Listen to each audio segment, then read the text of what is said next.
The Unlikely Innovators with Mike Commito and Steve Gravel. Presented by Cambrian R&D and the Center for Smart Mining. Mike, I always start this by lamenting something. And one thing is that you always try and shoehorn hockey things in.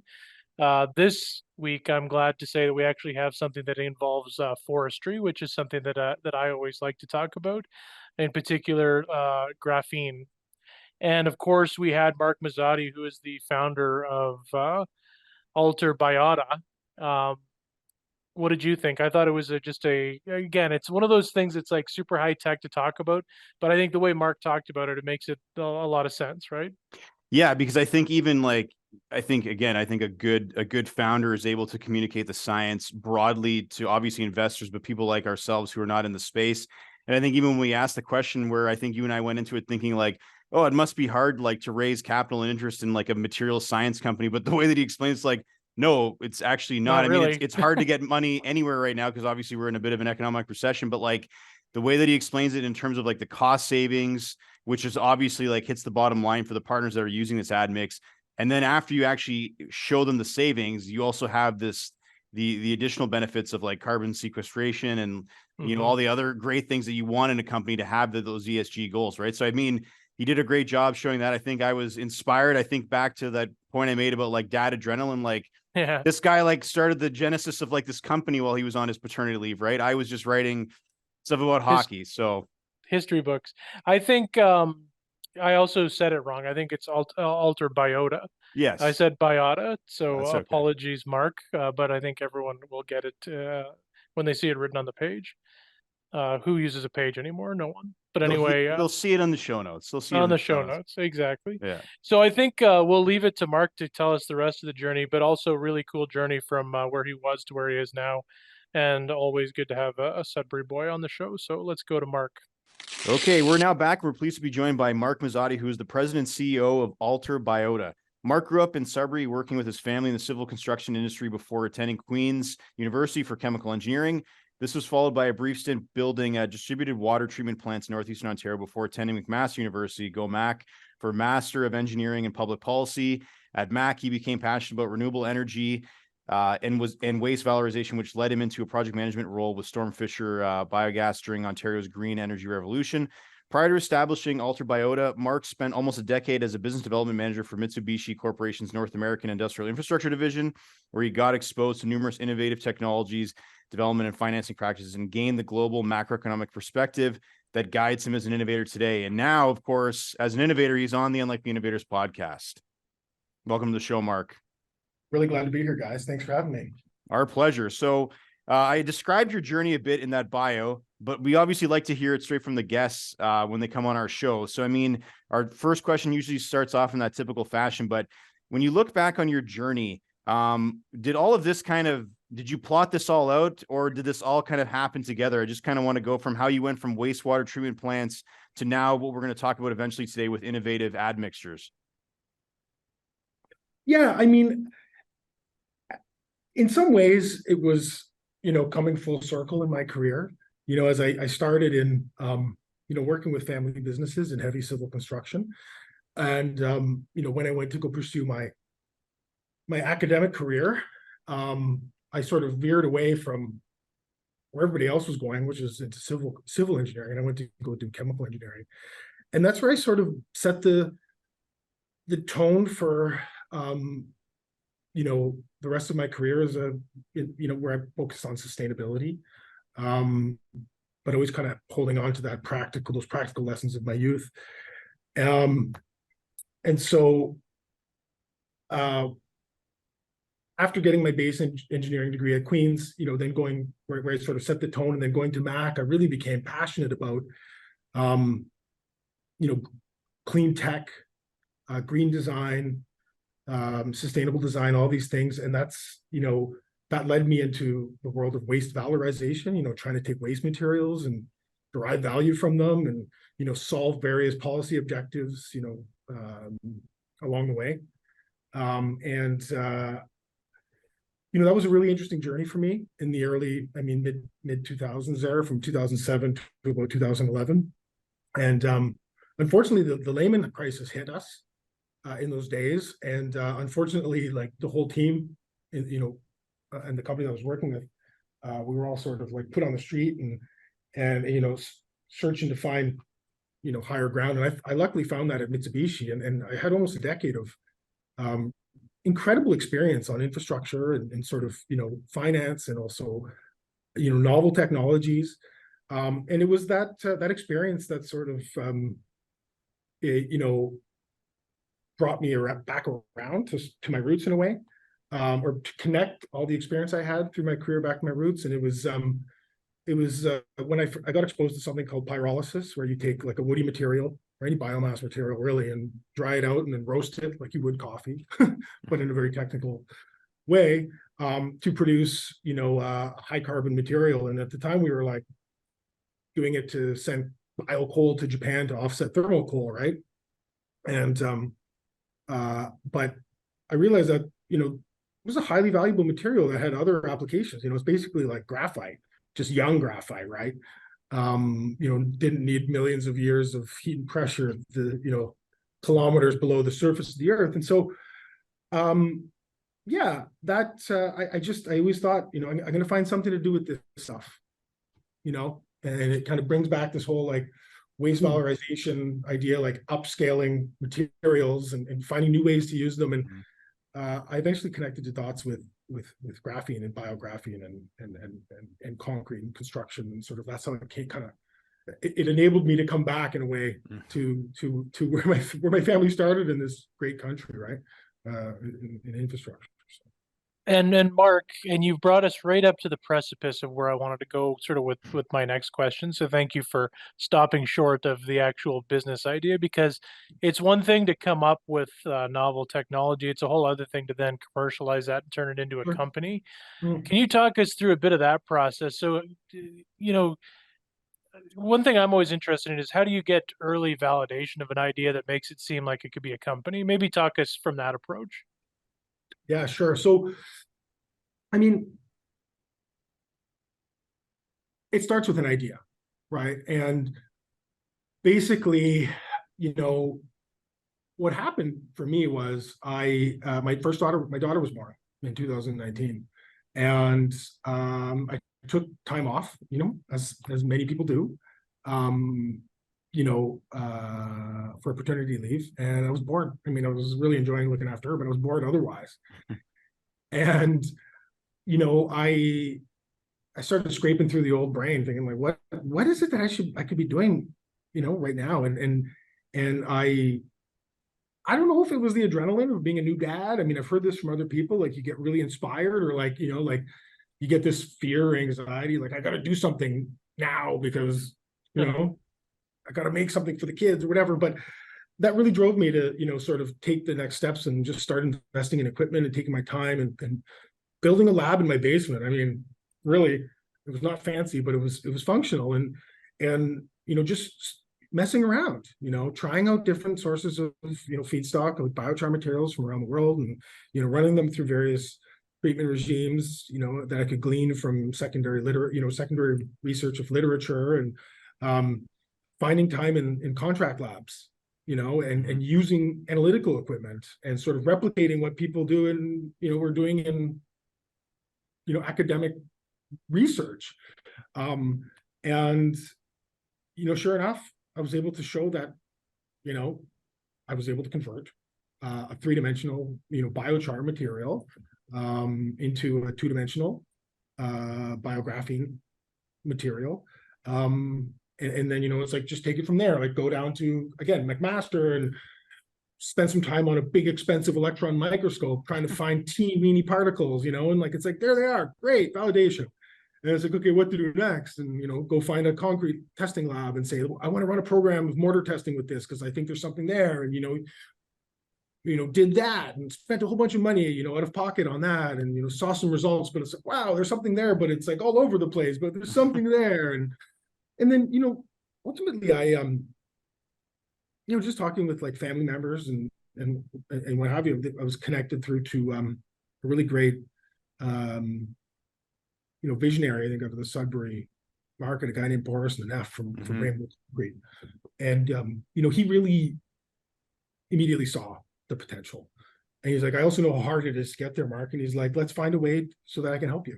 And basically we came up with an arrangement so that we can start using his lab that he has at his site there to start like really running a testing program. And I mean, we did months and months of testing, together. And it was great because we were able to see ups and downs and all sorts of things. But I mean, it was just further validation that something was there. And then at that point, I was like, this is enough that I can write up a patent application and get it into the process, and, get an early priority date and stuff like this. And so that's basically how it happened. Then I sat on it after getting the patent in, it was like doing all this testing. My paternity leave was over, and I just went back to the corporate world until I found my current business partners who were like, come on, let's go. It's sort of like, they help you like sort of jump off the cliff, based on that early proof of concept work. But I mean, that's what it takes, is a whole bunch of legwork, and various forms of validation with third parties, and taking taking metadata and trying to replicate it and become novel with different twists on it. But then also having just people around you who believe in you to say, like, let's go, whether it's Boris or my business partners, Tom Welch and Joel Donan. It takes that combination of just sort of the right circumstances and a little bit guts and also people believing in you. That new dad adrenaline. I've never heard that before, but like that actually makes sense when I think back to when I had my first daughter, that I just started this job at Cambrian, and then I was writing more like for publications than I ever had in my entire life. And I look back now and I think like I wouldn't be able to do that right now because I'd feel overwhelmed. But at the time it was just like normal that I just like took on all this stuff. But it was probably because of new dad and different perspectives on life. But that's, I mean, I didn't do what you did. So I mean, kudos to you for that. I was just writing hockey stories. But we've talked about biographene like on the sidelines. And before we hopped on this call, we were explaining we were going to have a chat with you, and one of my colleagues said, well, what's biographene? I don't know what that is. And I mean, I know that Steve and I look like smart guys, but maybe indulge our listeners and our colleagues who may not know what biographene is, and maybe kind of get into the weeds a little bit on that and what it means. Yeah. So basically graphene is like a form of carbon that's two-dimensional. It's like arranged like a lattice, like like a chain link fence, right? Basically you have like these carbon atoms that all sort of arrange naturally in this pattern, and then they stack up into or graphitize into like layers. So you have like layers of these platelets of carbon that stack together, and they're very tightly bound together, and those are formed by carbon coming together with temperature and pressure and all these things naturally under the earth. And you have this natural graphite that's formed, and we just basically do that. We make this like graphitic material from biomass, which is also the input to sort of nature's process, right? It's just, we don't take a million years, we take 20 minutes, right, in a special thermal oven device. And so we make this basically biographite material. It's like an analog to the mineral stuff you mine from the earth. And then we run that through a series of processes to take those stacked up platelets and do something we call exfoliation. So it's like breaking them or like leafing them off of each other. So then instead of having this big stack of plates, you have a whole bunch of small, like thin plates that are really high surface area, really strong.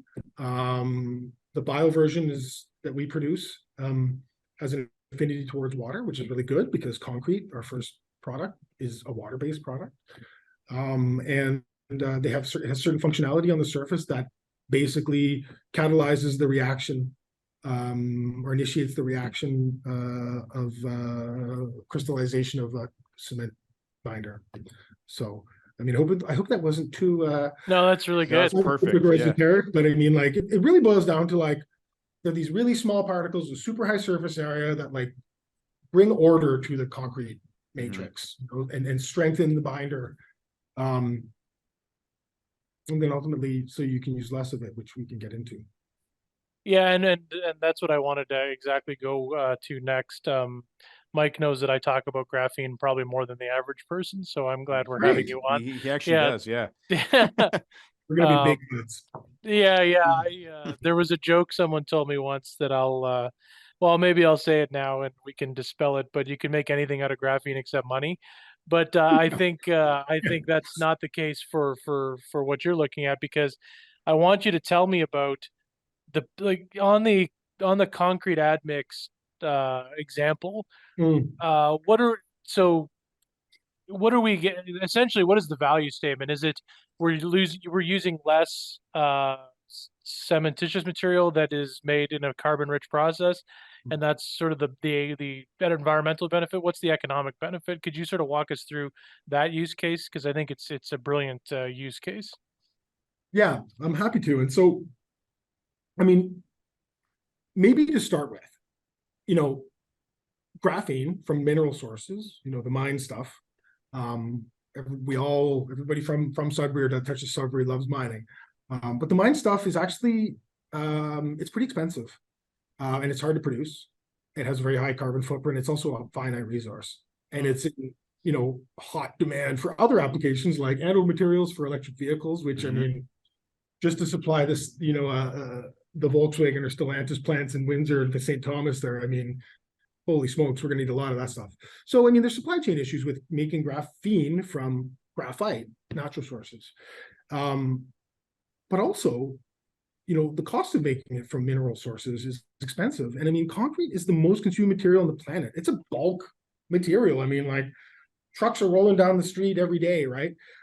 Carrying this stuff. And so that was one of the things I realized early on, is that I don't think it's going to make sense using this like really valuable, you know, high purity material in a bulk industry like concrete.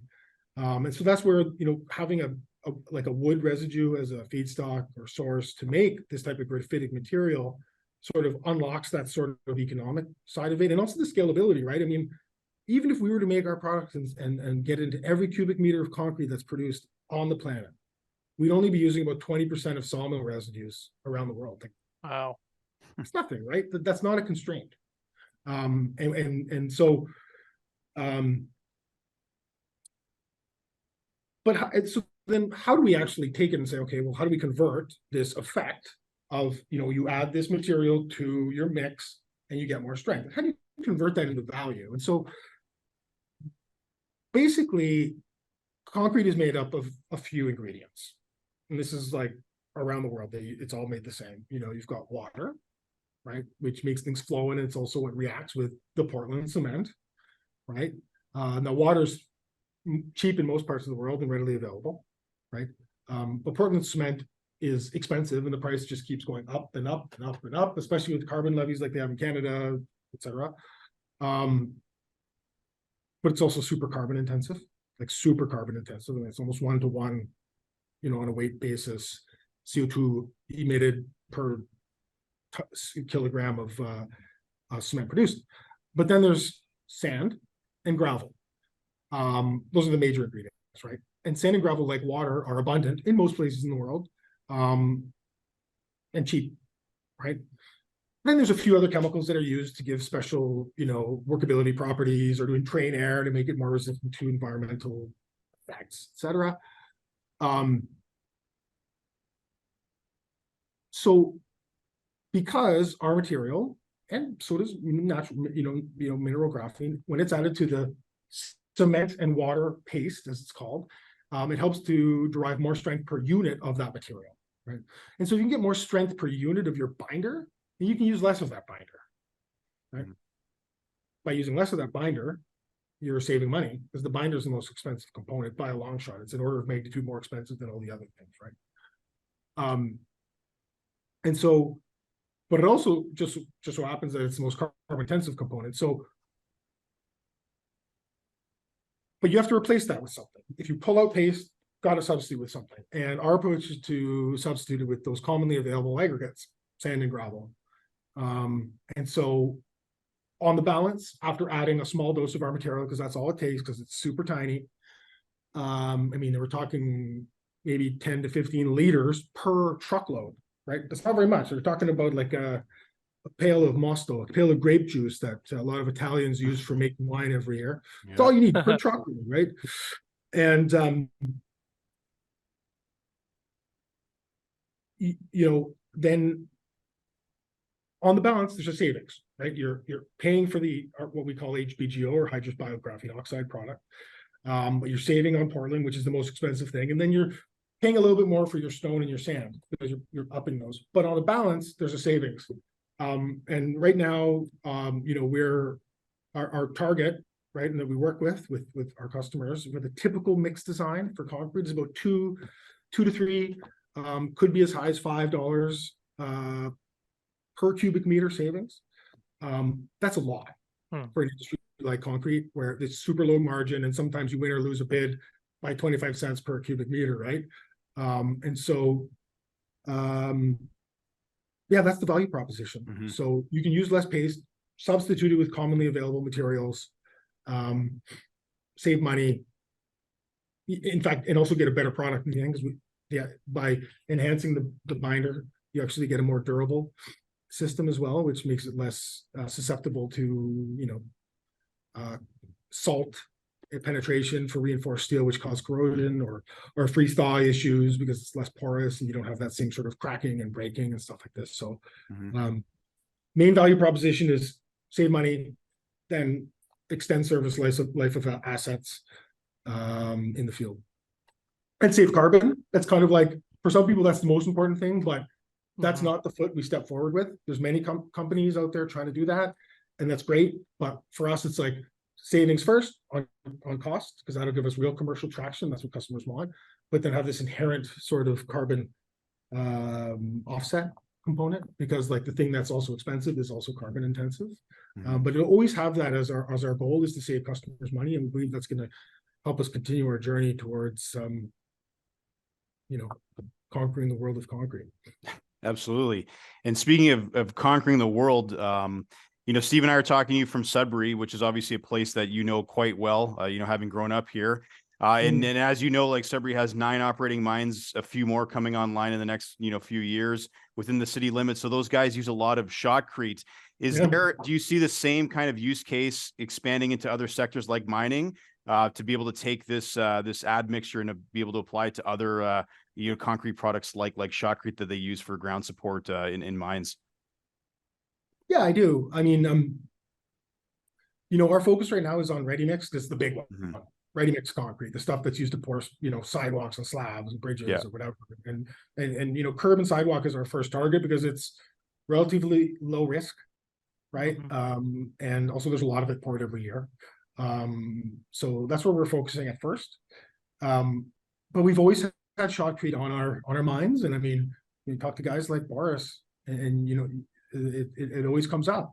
I mean, there's a lot of shotcrete, or gunite, as some people call it, that's sprayed on the, for ground control. And one of the really interesting effects of having graphene in cement paste is that it actually exhibits ductile properties. Ductility is not something concrete's known for, but it is something that's important for a liner type of material like shotcrete. And so absolutely, we're so excited about future opportunities in the mining industry. And I mean, Sudbury would be the place where we would try this out without question. I mean, I don't know anywhere in the world where more shotcrete is sprayed, right? Yeah, absolutely. Yeah, that's for sure. I want to just ask about, and thank you so much for the value statement answer. I thought that was so well put and detailed, and I appreciate that. One of the things I get a bit obsessed with too is just how people are finding the investment community on new ventures. And I think that what gets a lot of smoke these days is digital technologies, AI ventures, things like that. And I don't know the degree to which you've gone down venture capital or angel or anything like that, but can you give us just a snapshot of what you think? Like, are ventures in material science like this easy to get capitalization from those sources, or what do you think? Yeah, I mean, to date we've been sourcing capital from angel investors, and we've been very lucky in that regard to have incredible support. We're now working on a fundraising round that involves VCs. And thankfully there are venture capital funds out there that are interested in deep tech and, I'll say hard tech, like complicated technologies that take like a lot of CapEx to get going. I mean, Mhm. our plan is by, in a couple of years to have a big commercial facility that's operating, that's taking sawmill residues and converting them into our product. And it's going to take quite a bit of CapEx. And yeah, the venture community mostly doesn't want that. They're like low CapEx, sort of how quickly can you get to revenue and SaaS, right? SaaS. Everybody talks about it. I mean, yeah, I mean, they are out there. They're harder to find. We've been really lucky, and we found some really amazing partners out here, but also that are sort of national. Yeah, I think right now it's particularly hard for anybody to raise capital. Yeah. But we're in a pretty good position because we're in concrete and carbon, which are two hot industries. And we drive real value for our customers. And we're not just displacing, the Portland cement and sort of like seeing the avoidance of carbon emissions that way. I think I forgot to mention it. Maybe it's obvious, but perhaps it's not. But because we produce our material from a biogenic carbon, right? Like photosynthesis converts CO2 from the atmosphere into wood, lignocellulosic biomass, which then goes into our product. Every kilogram of our biographene material that we store into concrete represents atmospheric carbon dioxide that's permanently stored away. And so it's really exciting, right? Because like we're not really important. We're not just displacing carbon dioxide from cement production. We're actually storing permanently carbon there, and it's a really easy pathway to do that. I mean, it's not easy. I mean, what we're doing is not easy. It's really hard. It is, but I mean, now that our products are like ready to go, I mean, the whole act of using them is easy, right? We're a liquid admixture, just like any other thing that sits at a plant. You go and you pump it into your truck just like you would a super plasticizer or something else, right? And so that's what I mean by easy. And then it's locked up, right? It's immobilized. It's caught up in this permanent, from a human logic perspective, really, material. And so yeah. Well, Mark, we've had actually a number of guests from the East Coast on the podcast over the past couple of years, but you're the only one with the Sudbury connection. So I'd be remiss if I didn't ask you, I guess, maybe to talk about, as we kind of close this conversation, like what led you out to Nova Scotia? And obviously we always encourage people to break news on our podcast. So like, do you have plans to come back home to Sudbury? Maybe end on what's next for Mark and alterBiota? Yeah, absolutely. So I mean, I had the luxury, I guess, when I was working for Mitsubishi for years. I saw a lot of different, startup communities. We talked with a lot of them. I learned about a lot of them. And when I decided that I wanted to really, put the gas to this alterBiota idea, I considered a lot of those, whether it was Communitech in Waterloo or Mass Challenge in, Boston area, or I mean, there's a bunch of them around the world, and they're all amazing in their own regard. And I mean, even just collaborating with universities, which poses some IP challenges at times. When I met my current business partners, they were like, "What about the East Coast?" I mean, one of them, who is our angel, he's from here.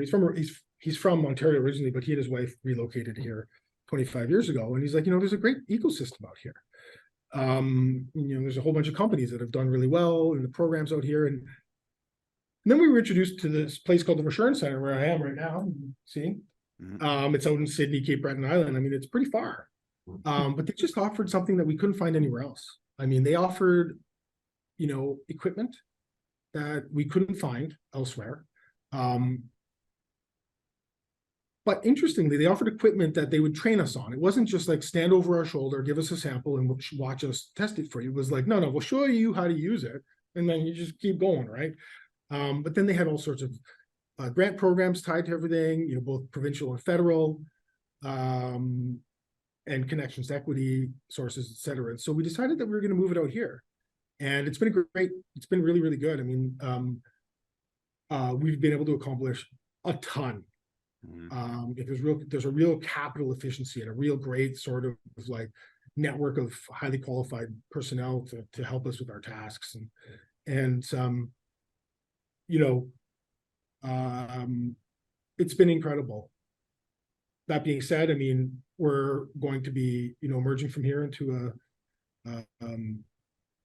commercialization phase that would first involve, the mainland of Nova Scotia. But then our target would be Northern Ontario, to get close to a sawmill up there, because we like to be close to sawmills. And we're starting our testing program out here with the local municipality, ideally within this summer.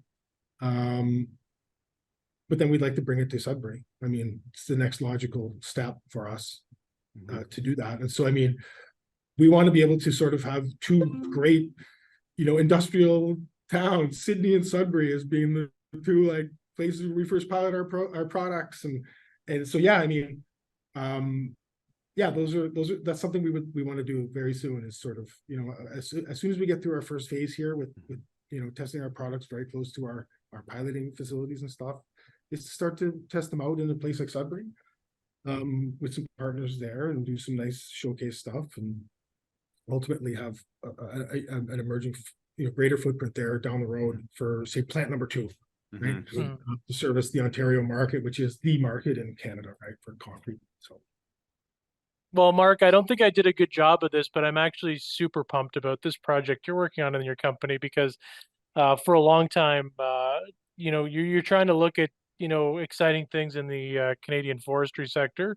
And I think that this is one of those things that can be a bit transformational, and more things like this. I've been on a few panels talking about, what can we do with lignin and it's just like they all sort of die at scale, but like things like this really seem impressive, and it's really kudos to you for taking on this challenge and for having the idea and commercializing it. So we want to really thank you for being on and sharing this story. And if anyone is as excited as I am about this, I'm sure they'll really enjoy the episode. But thanks for being with us today. Well, I really appreciate the opportunity, guys, and I'm really excited to get to know the both of you, and become part of this Unlikely Innovators community now. Yeah, you're an alumnus now. Yeah, you're a lifelong member now. Once you get that one episode in, you're part of the club. So thanks again, Mark. We appreciate it. Thank you, guys. You take care, eh? Well, Steve, in the intro, you said that you were happy this week that I didn't sneak in a hockey reference, but here's where you're not wrong. Going to do it, are you? You're not going to do it, are you? You're wrong, my friend, that this episode was episode number 99. Well, what does that have to do with hockey? I don't understand the link. I'm just saying it was I thought the chat was a great one. Obviously, number 99, Wolf Paymont, wore that number with great distinction with the Toronto Maple Leafs. The great one, Wolf. Yeah. But of course, that is the number of Wayne Gretzky, Steve. So I did get you this week. We did get to talk about some of your favorite things like forestry, but also graphene, lignin, and I got to get a little bit of hockey there at the end. But yeah, no, it's just it made me think about those times when you and I daydream about making our own startup, and then I realized that like we don't have any. We need a buddy like Mark who has the technical skills that we need. I think we can come up with any ideas. I mean, we can come up with ideas, but we just can't do them. We need a doer like Mark who can kind of take maybe some of those flights of fancy we have, but actually like put it into practice so that we can actually realize our startup dreams. So again, really excited for Mark. I think he's got a lot of it's got a lot of great opportunity. I think definitely something that we need in the world right now. And hopefully we can see him realize that dream of having Sydney and Sudbury together producing this, for the concrete industry and for the world. Yeah, I can't wait to see where he takes it next. And it's just such a good idea that I think he's going to have a lot of good success with it. Well, until then, and until next week for episode number 100, thanks for joining us on the Unlikely Innovators. We will see you next time. Bye-bye. The Unlikely Innovators with Mike Commito and Steve Gravel, presented by Cambrian R&D and the Center for Smart Mining.